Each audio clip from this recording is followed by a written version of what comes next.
Hello, welcome to Living Language. I'm your host, Peter Vincent, and today we're talking about multilingualism. We have a special guest here today, Adauto Denise, a professor at a Japanese university, and Adauto is not only a colleague, but he's also a very close friend. I've always been amazed at Adauto's language ability. He speaks several languages fluently. And I hope today we can learn a little bit about how he did that. Welcome, Adauto, and thank you for coming on to our show. Thank you, Peter. Happy to be here. Great. Now, Adauto, you're Brazilian, so your first language is Portuguese. And yet you're a professor of English at a Japanese university. So tell us, how did that happen? Yes, it is a little different, isn't it? So let me tell you. I was born in Brazil, so I studied in Portuguese, which is my first language. But then I moved to the US, and I lived there for 1 year when I went to high school. 1 year? So you only spent 1 year abroad in America to learn English, and yet your English is at native speaker level. A lot of people spend 1 year abroad to study English, but they don't speak like you. So how did that happen? Well, I think I'm just lucky, but I also worked really hard at it then. And I was very young. After university, I was teaching for about 10 years when one day I heard that they were looking for someone to teach English in Japan.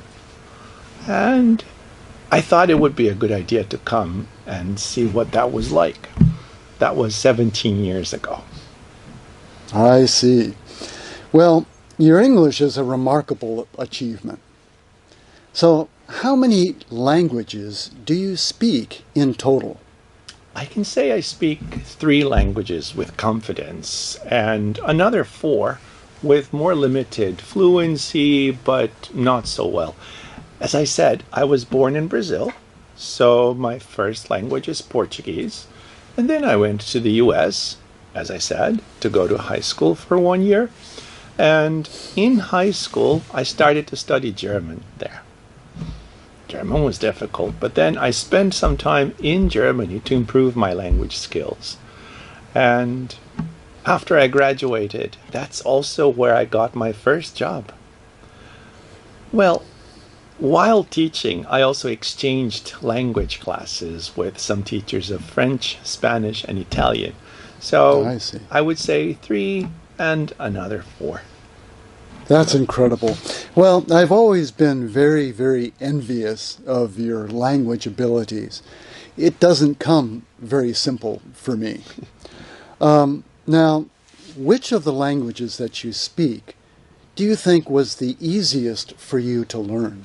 Well, of course, in addition to my native tongue, which I studied since I was born, Spanish, French, and Italian were easier because they are all Romance languages, and that means they come from Latin.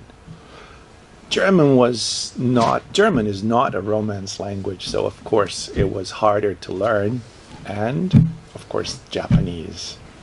Well, speaking of Japanese, we both now live in Japan. How is your Japanese?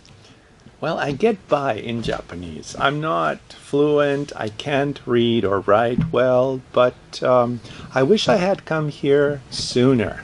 It would have made my life much easier in the learning process.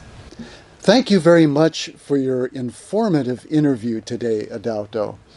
I really appreciate how you've shared your experiences of learning the languages and speaking the languages and living in different countries.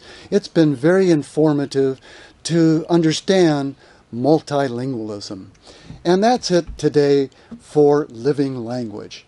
Thank you, everybody, for joining us today. We hope to see you next week. Goodbye now.